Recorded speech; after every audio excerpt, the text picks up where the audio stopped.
ठंड में गरीब माँ की अमीर बेटी। रूपाली काम से घर लौटती है। क्या बात है, आज तुम बहुत खुश लग रही हो। बात ही ऐसी है माँ, आपको पता है, आज ना मुझे शोभित सर मेरा मतलब शोभित जी ने ना मुझे प्रपोज किया है। वो मुझसे शादी करना चाहते हैं माँ। क्या ये शोभित वही तो नहीं है ना जिसकी कंपनी में तू काम करती है? हाँ माँ, हाँ वही। वो ना बहुत अमीर है। अब तो तुम्हारी बेटी भी जल्दी से अमीर होने वाली है माँ। जिस कंपनी में मैं एक छोटी सी एम्प्लॉय थी, अब मैं भी उसकी मालकिन बनने जा रही हूँ। देख बेटा, ये अमीर लोगों का मन हमारी तरह नहीं होता। वो हम जैसे गरीबों को अच्छी नजर से देखते तक नहीं, फिर हमसे रिश्ता जोड़ना तो बहुत दूर की बात है। अरे माँ, उन्हें कौन बताएगा कि मैं गरीब घर से हूँ और मैं यहाँ रहती हूँ। आप बुरा मत मानना माँ, लेकिन मैंने उनसे बोला है कि मैं अनाथ हूँ और मेरा कोई भी नहीं है और मैं किराए के घर में रहती हूँ। ये तो कैसी बातें कर रही है बेटा। अरे माँ, तुम इस बात से खुश रहो ना कि अब मैं इस गरीबी से हमेशा पीछा छुड़ाकर दूसरी दुनिया में रहने जा रही हूँ, जहाँ मुझे ना किसी चीज की कोई कमी नहीं होगी। मुझे कुछ भी लेने से पहले सोचना नहीं पड़ेगा। और तुम चिंता मत करो, मैं आपसे बीच बीच में मिलने आती रहूंगी। रूपाली की ये बातें गायत्री की समझ से बाहर थी। और ऐसे ही कुछ दिन बीत जाते हैं। रूपाली और शोभित ने आज कोर्ट में मैरिज की थी। शोभित एक बहुत बड़े घर का लड़का था, वहीं रूपाली बहुत गरीब घर की लड़की थी। लेकिन ये बात रूपाली ने कभी भी शोभित को नहीं बताई। तकरीबन 4 महीने पहले रूपाली ने शोभित की कंपनी ज्वाइन की थी और धीरे धीरे दोनों में प्यार बढ़ने लगा। फिर दोनों ने शादी कर ली। काश तुम्हारा भी इस दुनिया में कोई होता। खैर, कोई नहीं, अब मेरे माता पिता ही तुम्हारे माता पिता है रूपाली। शोभित रूपाली को लेकर घर चला जाता है। वो खुशी खुशी शोभित के साथ उसके घर पर रहने लगती है। रूपाली के ससुराल में सब यही जानते थे कि रूपाली अनाथ है, लेकिन सच तो ये था कि उसकी एक बूढ़ी माँ थी जो कि बहुत गरीब थी और रूपाली को अपनी गरीब माँ के बारे में बताते हुए शर्म आती थी। एक दिन आज मैंने तुम्हें बाजार में एक बूढ़ी औरत के साथ देखा था।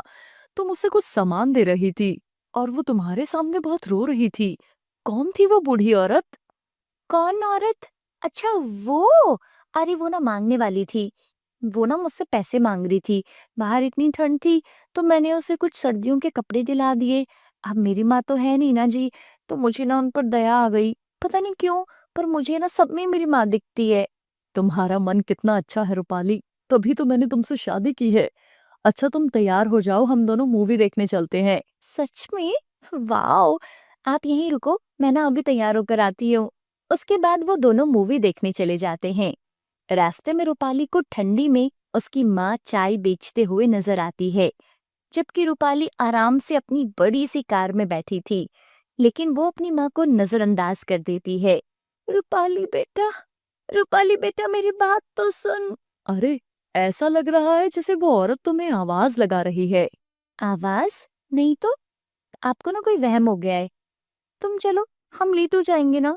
वैसे भी तुम मुझसे प्यार ही इतना करते हो ना, इसलिए सारा दिन बस मेरे बारे में ही सोचते रहते हो।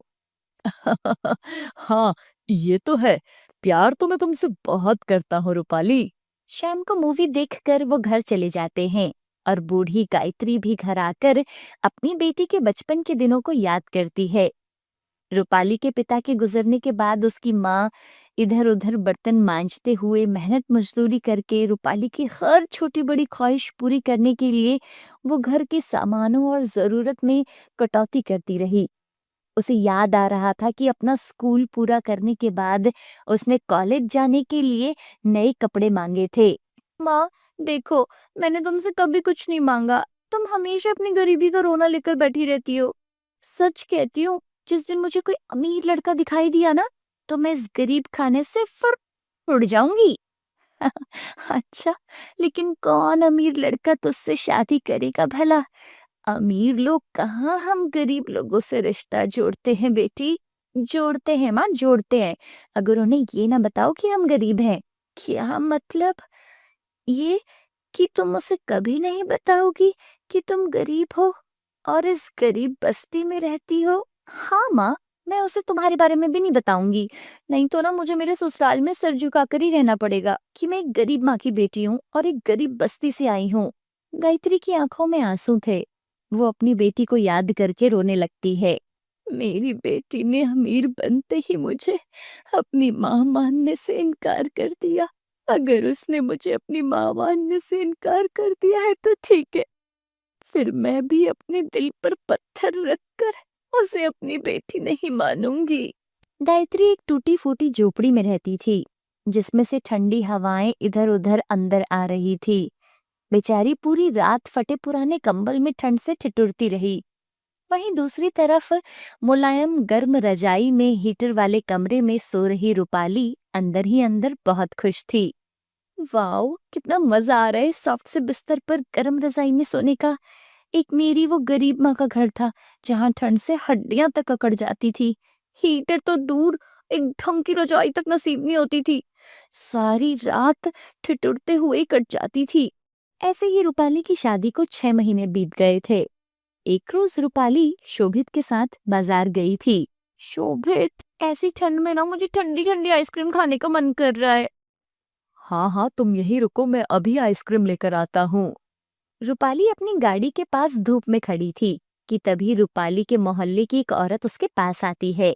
अरे कैसी है रूपाली बेटी, तू अपनी बूढ़ी माँ को छोड़कर खुद अमीर घर में रह रही है। तुझे पता भी है तेरी माँ किस हालत में है। जैसे तैसे बस्ती वाले उसकी देखभाल करते थे, लेकिन कल इतनी ठंड से उसे ना ठंड लग गई है और उसकी तबीयत भी खराब हो गई है। जैसे तैसे बस्ती वालों ने उसे सरकारी अस्पताल में भर्ती करवा दिया है। हो सके तो एक बार उससे मिलकर आ, क्या पता फिर कभी उससे मिल ना पाए तू। तभी सामने से शोभित को आता देख रूपाली गुस्से से उस औरत से बोलती है, तुम अपने काम से काम क्यों नहीं रखती? मेरी माँ है, वो घर में रहे या हॉस्पिटल में, तुम्हें क्यों इतनी चिंता हो रही है? अब जाओ यहाँ से। अरे कैसी डायन है तू। और वो औरत गुस्से से वहां से चली जाती है। कौन थी वो औरत रूपाली? अरे वही मांगने वाली और कौन। लेकिन इस बार शोभित उसकी बातों में बिल्कुल यकीन नहीं करता, क्योंकि उस औरत ने ठीक ठाक कपड़े पहने हुए थे।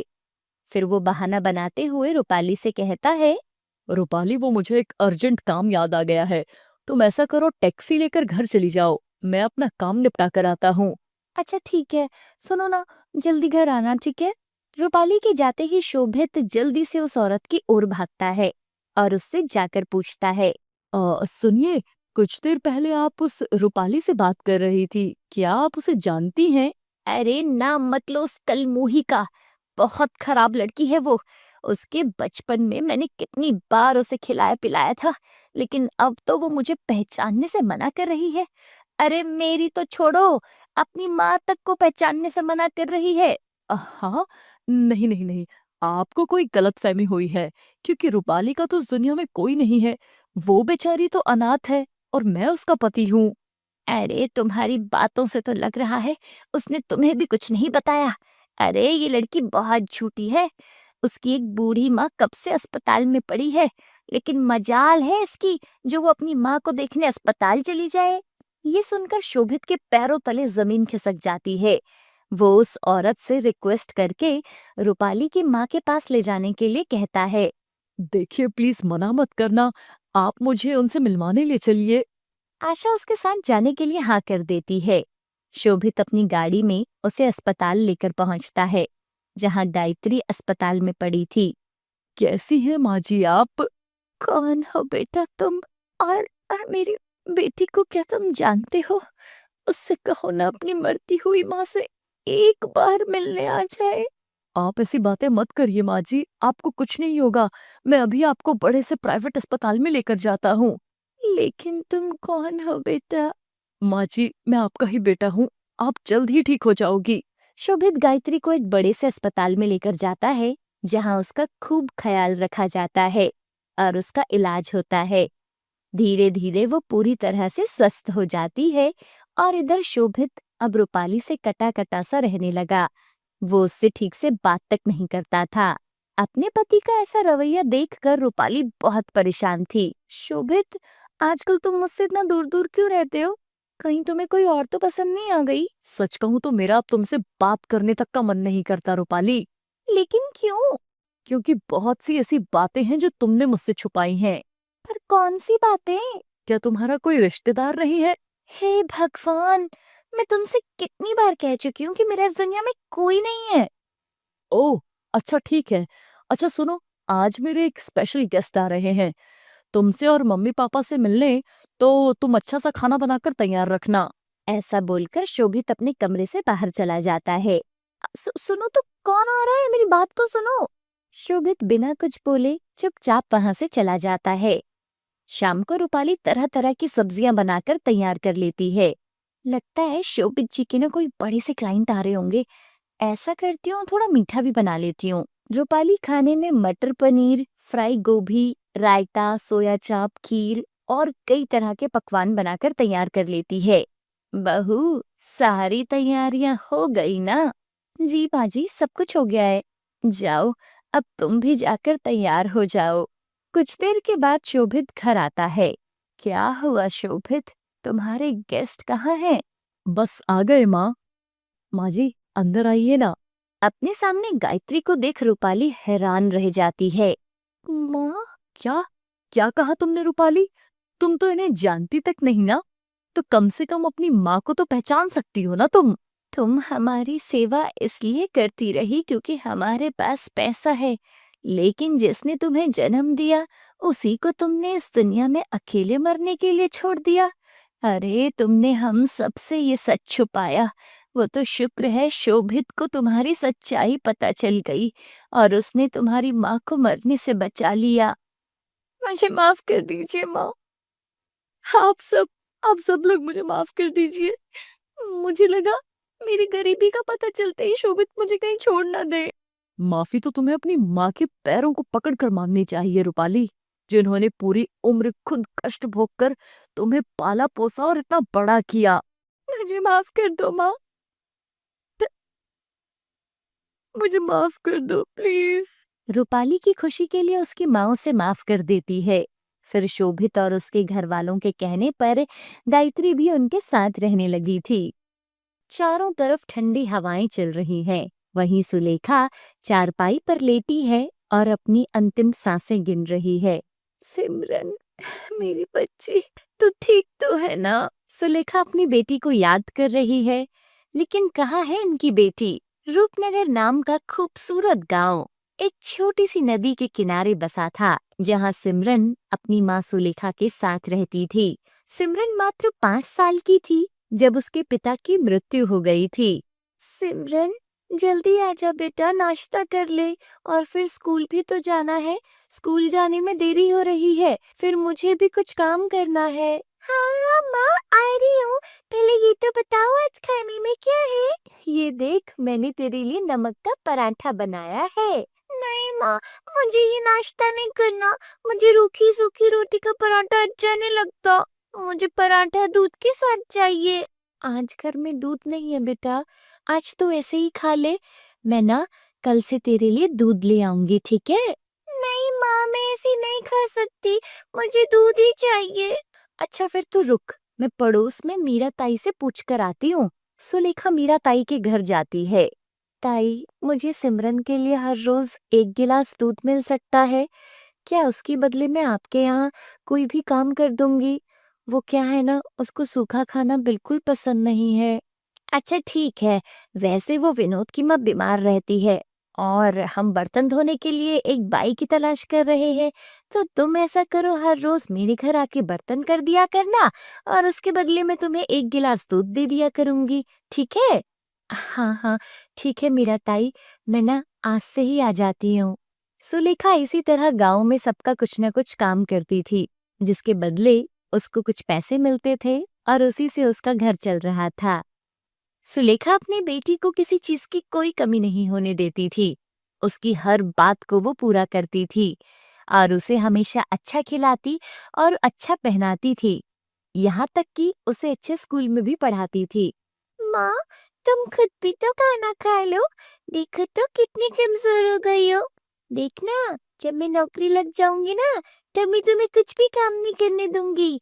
आपको रानी बनाकर रखूंगी। हाँ मेरी बेटी नौकरी करके पैसे कमाएगी तो मैं ना सब काम छोड़ दूंगी। फिर तो सब ठीक हो जाएगा और मैं भी तेरे लिए एक अच्छा सा लड़का देख के तेरी शादी कर दूंगी और मैं यहाँ रानी की तरह बैठकर राज करूंगी। हाँ माँ, फिर सब अच्छा होगा। चलो माँ, अभी आप मुझे एक अच्छी सी कहानी सुनाओ। फिर सुलेखा अपनी बेटी को अच्छी सी कहानी सुनाती है और सिमरन सो जाती है। ऐसे ही समय बीत रहा था और सुलेखा अपनी बेटी सिमरन को हर खुशी देना चाहती थी। कभी कभी ऐसा दिन भी होता था कि सुलेखा खुद भूखे रहकर अपनी बेटी को अच्छा खाना देती थी। माँ, आज दाल चावल कितने अच्छे बने हैं, आप भी मेरे साथ खाओ ना। नहीं बेटा, आज ना मुझे बिल्कुल भूख नहीं है और मेरे पेट में भी दर्द हो रहा है। मैं खाना खाऊंगी ना तो बीमार हो जाऊंगी, इसलिए आज मैं नहीं खाऊंगी। अच्छा, तू खाना खा ले, मैं ना तेरे लिए पानी लाती हूँ। सुलेखा पानी लेने के लिए जाती है। सिमरन अपने लिए दाल परोसने के लिए भगोने का ढक्कन खोलती है तो वो चौंक जाती है। अरे ये क्या, ये तो बिल्कुल खाली है, सारी दाल तो खत्म हो गई है। माँ के लिए तो दाल बची ही नहीं थी। अब मैं समझी, माँ के लिए जो कुछ था उसने मुझे खिला दिया और अपने लिए बहाना बना रही थी ताकि मुझे न पता चले और मैं आराम से खाना खा लूं। उसकी आंखों में आंसू आ जाते हैं। इन सब मुसीबतों के साथ सिमरन बड़ी हो जाती है और उसकी शहर में नौकरी लग जाती है। वो एक बहुत बड़ी अधिकारी बनती है। उसके बाद सिमरन अब अपने पसंद के लड़के अशोक से शादी कर लेती है। अशोक भी एक सरकारी अधिकारी था। सुलेखा भी शहर में आकर कुछ दिन रहती है, परंतु वहाँ सिमरन और उसका पति अशोक अपने ही काम में व्यस्त रहते थे और सुलेखा से बात तक नहीं करते थे। वो दिन भर घर में अकेले पड़ी रहती थी। घर में कोई मेहमान आता तो वो दोनों सुलेखा को लोगों के सामने आने तक नहीं देते थे। माँ, मैंने आपको कितनी बार समझाया है कि अच्छे कपड़े पहना करो, थोड़ा अच्छा रखो अपने आप को। आखिर मैं एक सरकारी अधिकारी हूँ, मुझसे कितने लोग मिलने आते हैं। आपको ऐसे देखेंगे तो क्या बोलेंगे? आपकी वजह से ना मेरी बेइज्जती होती है। एक दिन घर में कुछ मेहमान आए थे, तभी सुलेखा कमरे से बाहर निकल कर आती है। सुनो, मेरे लिए एक गिलास पानी लाना। मुझसे बोल रही हो क्या बेटा? हाँ हाँ, आपसे ही बोल रही हूँ। पूछ तो ऐसे रही हो जैसे इस घर की मालकिन हो। सुलेखा एक गिलास पानी भरकर लाती है और उस औरत को देने लगती है कि तभी वो पानी उस औरत के ऊपर गिर जाता है। Oh my God! तुम्हें दिखाई नहीं देता क्या? अपना काम ठीक ढंग से नहीं कर सकती? कामचोर कहेगी। सिमरन, तुम्हें और कोई नौकरानी नहीं मिली थी क्या जो इस बुढ़िया को यहाँ रख लिया? माफ करना बेटा, वो मैंने जानबूझकर नहीं किया। दूर हटो मुझसे, मैं खुद साफ कर लूंगी। तभी सिमरन अपनी माँ के पास आती है। आप अपने कमरे में जाइए। वो बेटा, मुझसे गलती से पानी गिर गया। मैंने कहा ना, आप अपने कमरे में जाओ। सुलेखा अपने कमरे में चली जाती है और कुछ देर के बाद सारे मेहमान अपने अपने घर चले जाते हैं। तभी सिमरन और उसका पति अशोक कमरे में आते हैं। माँ, मैंने आपको कितनी बार बोला है, जब कोई घर में आता है तो आप अपने आप को कमरे से बाहर मत निकाला करो। बेटा, वो मुझे भूख लगी थी तो किचन में जा रही थी। अरे यार, कुछ देर के बाद खाना खा लेती तो क्या हो जाता? इन्हें ये नहीं पता कि लोग इन्हें देखकर क्या सोचते हैं कि हमने नौकरानी रखी हुई है आज, इसलिए उस मैडम ने आपसे पानी मांगा था। ऐसे काम करके आप हमारी जानबूझकर बदनामी कराती हो। वो भी सोच रहे होंगे कि कितनी बूढ़ी औरत को काम पर रखा है। माँ, आप समझ रही हो, हमारे यहाँ भी कुछ स्टैंडर्ड है और आप ऐसी हरकतें करके ना उसको गिराने में लगी हुई हो। इससे तो अच्छा होता ना कि आप गांव में जाकर रहती। हाँ, अब आप गांव में रहो, हम आपका खर्चा भेज दिया करेंगे। हाँ माँ, अशोक जी ना बिल्कुल सही कह रहे हैं।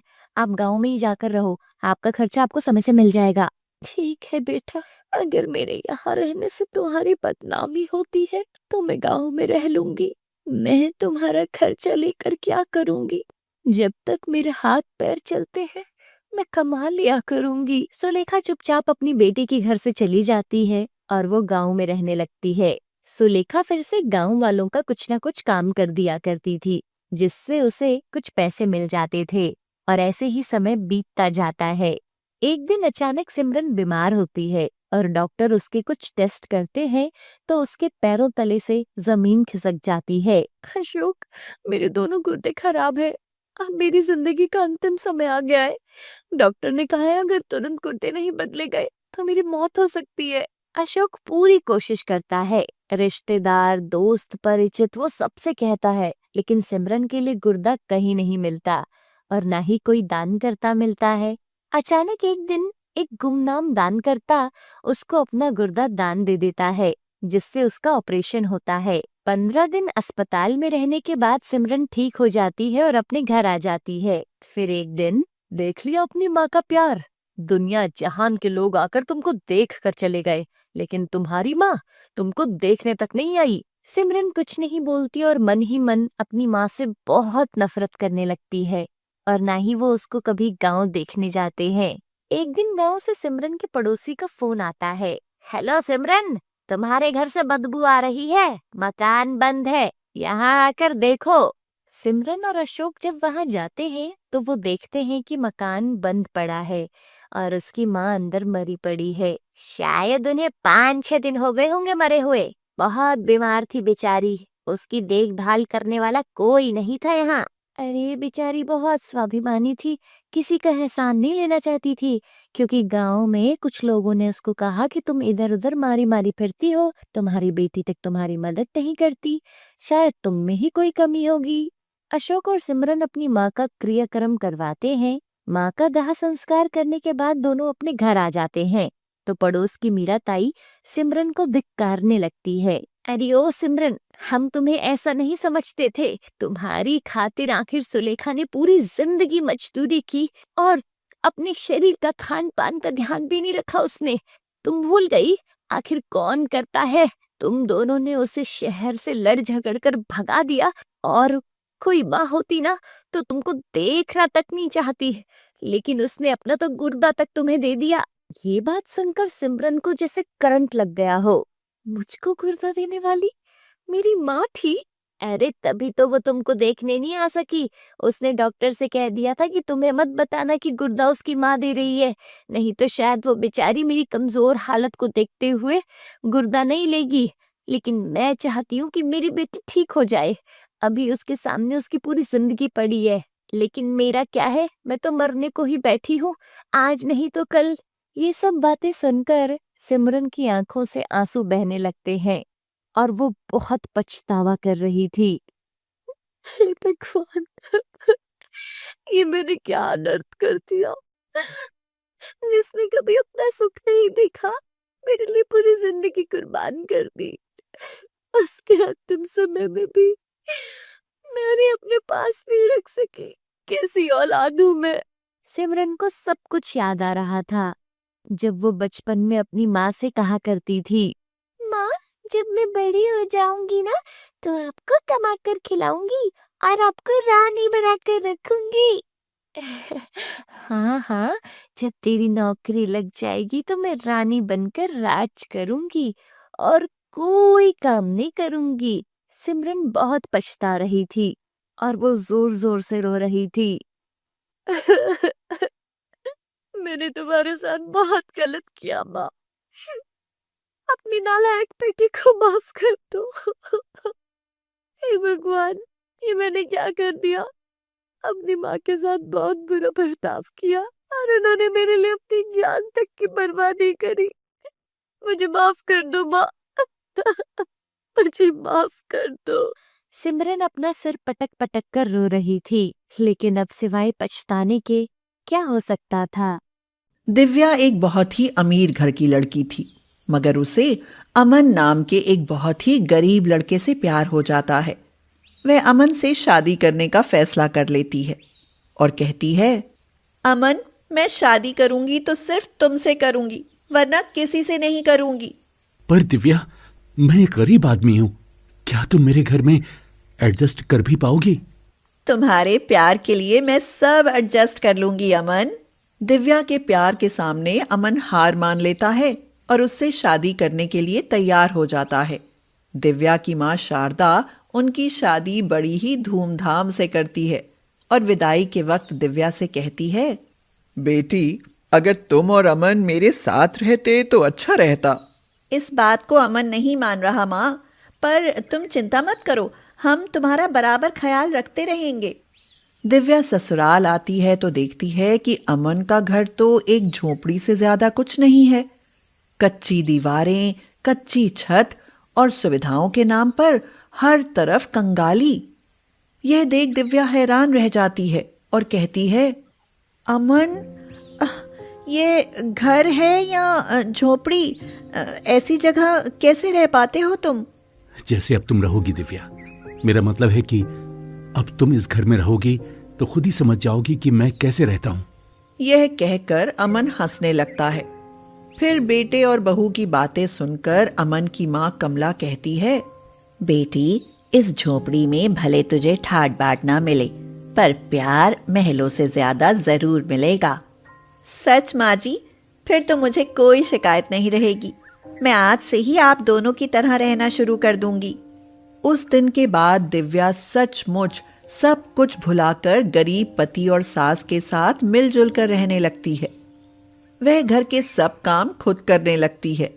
चूल्हे पर खाना बनाना सीख लेती है, कपड़े धोना, सुखाने और इस्त्री करना सीख लेती है। घर की साफ सफाई भी खुद करती है। एक दिन दिव्या चूल्हा जलाने में काफी दुखी हो रही होती है और कह रही होती है, उफ, धुआं ही धुआं, ये लकड़ियां तो जल ही नहीं रही। हाय, पता नहीं आज खाना बन भी पाएगा या नहीं। दिव्या को इस तरह परेशान देखकर उसकी सास कमला कहती है, तू परेशान ना हो बहू, कल से तुझे चूल्हा फूंकने से छुटकारा मिल जाएगा। मैं तेरे लिए गैस चूल्हा खरीद दूंगी। पर गैस चूल्हे के लिए पैसा कहाँ से आएगा माँ जी? तू चिंता ना कर, मैंने काफी पैसे जोड़ कर रखे हैं, उन्हीं में से ला दूंगी। अगले ही दिन घर में गैस चूल्हा आ जाता है और दिव्या को दम घोटने वाले लकड़ी चूल्हे से निजात मिल जाती है। घर में गैस का चूल्हा देख अमन कहता है, माँ, तुम्हारे पास इतने पैसे कहाँ से आए? अरे आए कहाँ से, मैंने उम्र भर जमा करके रखे हैं बेटा। बहू को गरीब की झोपड़ी में अमीरों जैसी कोई तो सुविधा मिले, बस इसीलिए थोड़े पैसे खर्च कर दिए। कमला यह कहकर बात को टाल देती है और फिर दिव्या को हाथ से कपड़े धोने में परेशान देखती है तो उसके लिए वॉशिंग मशीन ला देती है। इस पर दिव्या हैरान होते हुए पूछती है, अरे इस वॉशिंग मशीन की क्या ज़रूरत थी माँ जी? अरे ज़रूरत ना होती तो लाती ही क्यों? तुझे हाथों से कपड़े धोते मुझसे देखा ना गया बेटी। फिर गर्मी का मौसम आता है तो भयंकर गर्मी पड़ने लगती है। दिव्या को गर्मी में मटके का पानी नहीं भाता तो वह फ्रिज का ठंडा पानी पीने के लिए बेचैन होने लगती है और कहती है, मुझसे तो इस गर्मी में मटके का पानी पिया ही नहीं जाता। काश फ्रिज का ठंडा पानी पीने को मिल जाता तो कितना अच्छा होता। बहू, तू चिंता मत कर बेटी, मैं तेरे लिए आज ही फ्रिज मंगवा देती हूँ।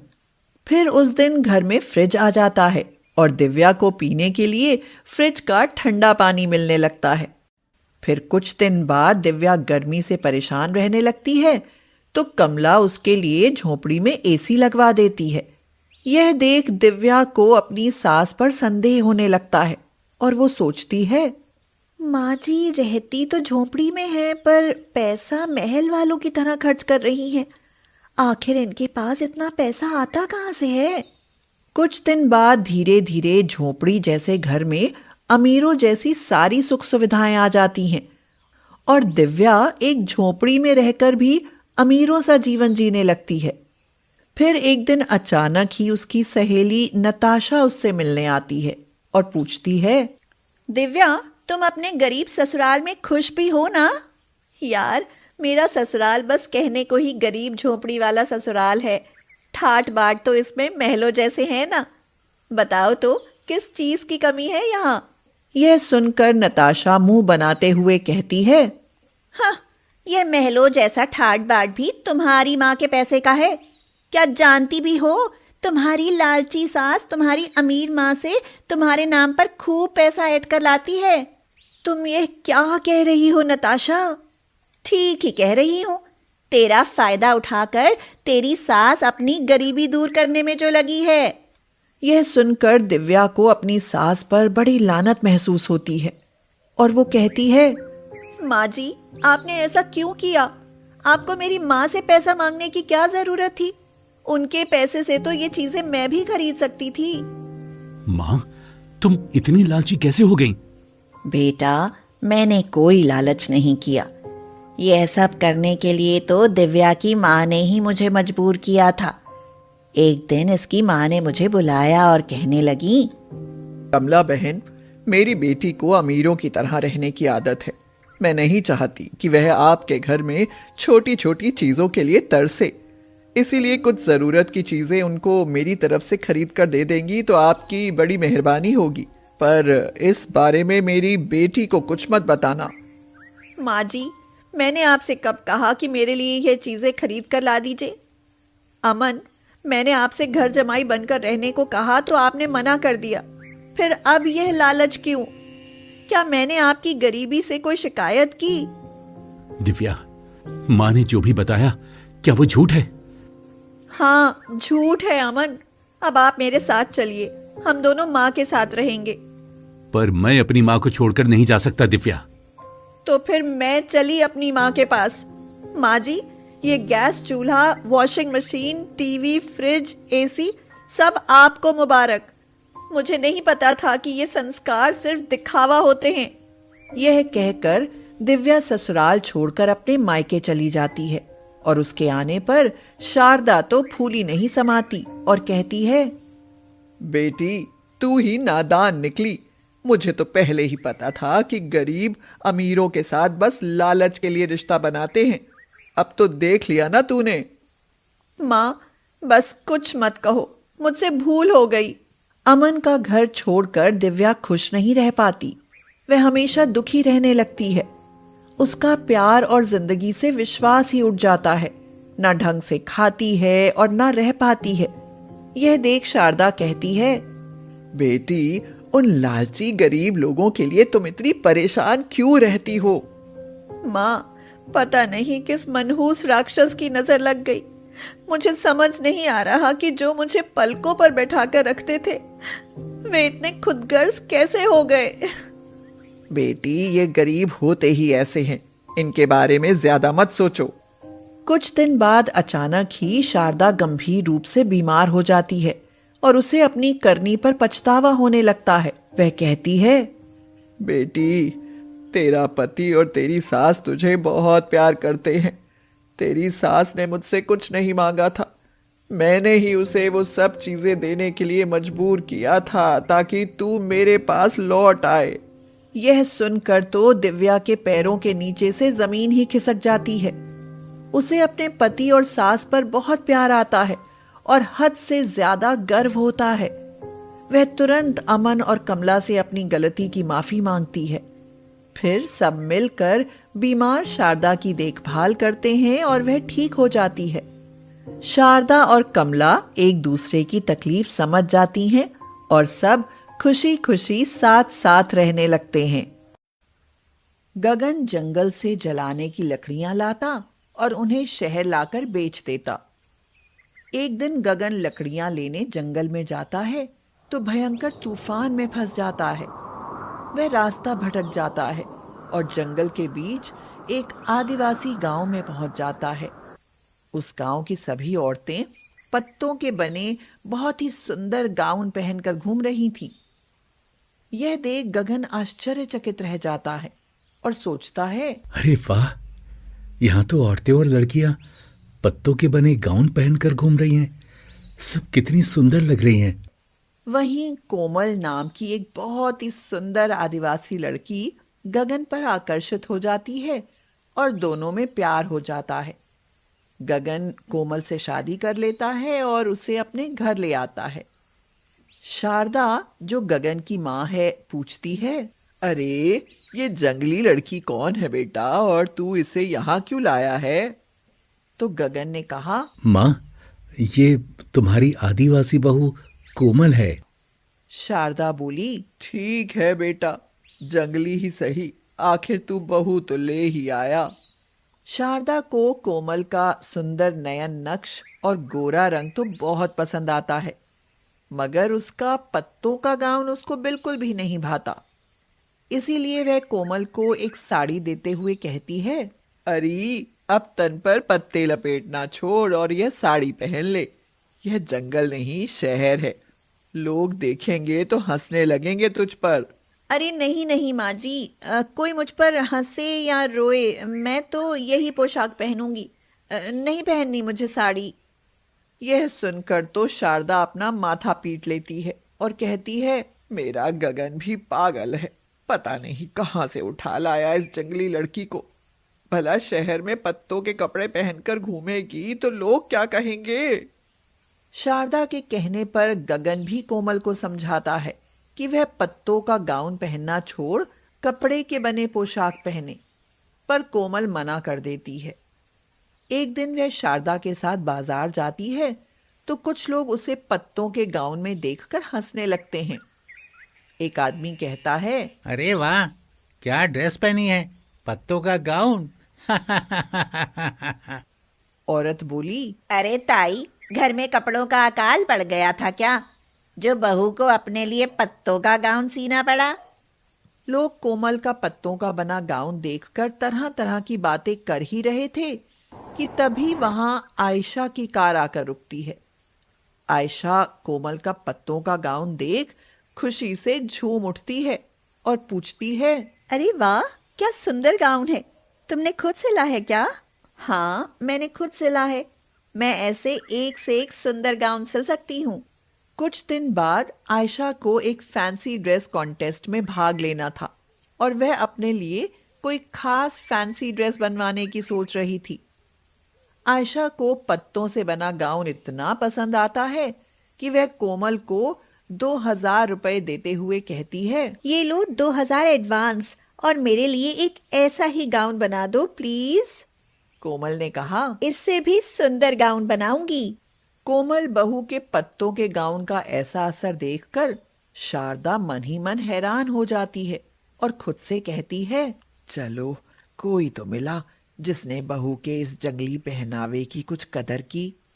कोमल आयशा के लिए पत्तों का बहुत ही सुंदर गाउन सिलती है। वह उस पर रंग बिरंगे फूलों की झालर बनाती है। इससे गाउन और अधिक सुंदर लगने लगता है। आयशा को गाउन बहुत पसंद आता है और वह उसे पहनकर फैंसी ड्रेस कॉन्टेस्ट में प्रथम आती है। सब उसकी आदिवासी पोशाक की खूब प्रशंसा करते हैं। आयशा पुरस्कार लेकर जाने लगती है तो जगमोहन उसके पास आता है और पूछता है, सुनिए, आपने ये गाउन कहाँ से बनवाया है? क्या आप मुझे उस दर्जी का पता दे सकती हैं? इस पर आयशा ने पूछा, पर आप उसका पता लेकर क्या करेंगे। देखिए, मेरी गारमेंट की दुकान है, कभी कभी ऐसी फैंसी पोशाक के ग्राहक भी आ ही जाते हैं। सोचता हूँ कि एक दो ड्रेस बनवा कर देख लूं। आयशा जगमोहन को कोमल का पता दे देती है और एक दिन वह कोमल से मिलने उसके घर आता है। कोमल उस समय भी अपना पत्तों का गाउन पहने हुई थी। यह देखकर जगमोहन हैरान रह जाता है और पूछता है, अरे, आप तो खुद भी पत्तों का बना गाउन पहनती हैं। आप ही कोमल है ना? जी, मैं ही कोमल हूँ। कहिए, आपको मुझसे क्या काम है। आप बहुत अच्छे गाउन बनाती हैं। मेरी कपड़ों की दुकान है। मैं अपनी दुकान के लिए आपसे ऐसे ही 4 गाउन बनवाना चाहता हूँ। क्या आप गाउन बना देंगे? हाँ हाँ, जरूर बना दूंगी। तो ये लीजिए 5000 एडवांस और मेरे लिए 4 गाउन बना दीजिए। कोमल की आदिवासी पोशाक की ऐसी वाहवाही देखकर शारदा और गगन दोनों बहुत खुश होते हैं। कोमल शारदा को 5000 रुपए देते हुए कहती है, माँ जी, यह लो पैसे। मैं सोच रही हूँ कि क्यों ना मैं घर में एक बुटीक खोल लूँ।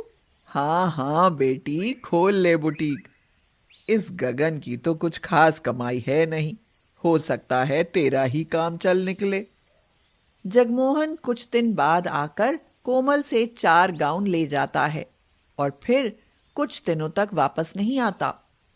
इधर कोमल अपने बुटीक में तरह तरह के गाउन बनाकर रखती है, पर उन्हें खरीदने के लिए कम ही ग्राहक आते हैं। यह देख कोमल उदास हो जाती है और शारदा से कहती है, माँ जी, लगता है इस तरह पोशाकें नहीं चलेंगी। बहू, हिम्मत ना हार। तुम तो सुंदर पोशाकें बनाती हो। हम कपड़ों से पोशाकें बनाना शुरू करेंगे। उस दिन के बाद कोमल पत्तों की पोशाक बनाने के साथ साथ कपड़े की पोशाकें भी बनाने लगती है और थोड़ा अच्छा काम चलने लगता है। फिर एक दिन पूनम नाम की एक महिला अपनी 7 साल की बच्ची के लिए उसकी बुटीक पर आती है और कहती है, अगले हफ्ते मेरी बेटी का जन्मदिन है। मुझे इसके साइज का पत्तों वाला गाउन बनवाना है। एक गाउन बनवाना है नहीं, मुझे ऐसे 10 गाउन चाहिए। मैं कुछ और बच्चियों को भी वही गाउन पहनाने की सोच रही हूँ। इसी तरह बातों बातों में पूनम कोमल से कहती है, अगर बुरा न मानो तो एक मशवरा दूँ? हाँ हाँ, बिल्कुल दीजिए बहन। तुम्हारे ये पत्तों से बने गाउन ज्यादा दिन नहीं चलते, पर अगर तुम पत्तों के प्रिंट वाले कपड़े से पोशाकें बनाओ तो खूब चलेंगी। पूनम का यह मशवरा कोमल को बहुत पसंद आता है। वह गगन के साथ जाकर बाजार से पत्तों के प्रिंट वाला कपड़ा खरीद कर लाती है। फिर पत्तों की पोशाकों के साथ साथ उस प्रिंट वाले कपड़ों की पोशाकें भी बनाना शुरू कर देती है। इससे उसका बुटीक और बढ़िया चलने लगता है। इस पर शारदा खुश होकर कहती है, बहू, काम तो अब तेरा खूब अच्छा चलने लगेगा, पर मेरी एक बात मान। जो भी बात है कहो माँ जी, मैं आपकी हर बात मानूंगी। बहू, अब तो तुम पत्तों के प्रिंट वाले कपड़े के सुंदर और डिजाइनर गाउन बनाने लगी हो, इसलिए अब पत्तों वाले गाउन की जगह क्यों ना कपड़े वाला गाउन पहनो। ठीक है माँ जी, मैं आज ही आपकी बात मान लेती हूँ। कोमल पत्तों के प्रिंट वाले कपड़े से बनी पोशाक पहनने लगती है और उस पर पोशाक खूब जचती है। फिर शारदा तो क्या, पास पड़ोस की औरतें भी उसकी बड़ाई करती नहीं थकती। आशा कहती है, शारदा बहन, जैसी सुंदर तेरी बहू है वैसी ही सुंदर पोशाकें बनाती है। इसकी तो जितनी भी बड़ाई करो कम है। तेरी बहू तो पक्की टेलर निकली। देखना, इसका बुटीक बहुत चलेगा। फिर कुछ ही दिन बाद उनकी वाणी सच हो जाती है। एक दिन जगमोहन उसके बुटीक पर आता है और उसके पत्तों के प्रिंट वाले कपड़े से बनी पोशाकें देखकर खुशी से फूला नहीं समाता और कहता है, वाह, ये हुई बात। ये पोशाकें तो सच में लाजवाब हैं। मार्केट में खूब चलेंगी।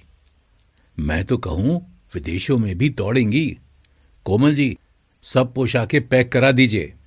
इस तरह कोमल के बनाए पोशाक देश विदेश में हर जगह पसंद आते हैं और जगमोहन कोमल को बड़े बड़े ऑर्डर देने लगता है। कुछ ही दिनों में कोमल का बुटीक देश विदेश का जाना माना बुटीक बन जाता है और उसकी गिनती प्रसिद्ध फैशन डिजाइनरों में होने लगती है। साथ ही वह बहुत अमीर भी हो जाती है।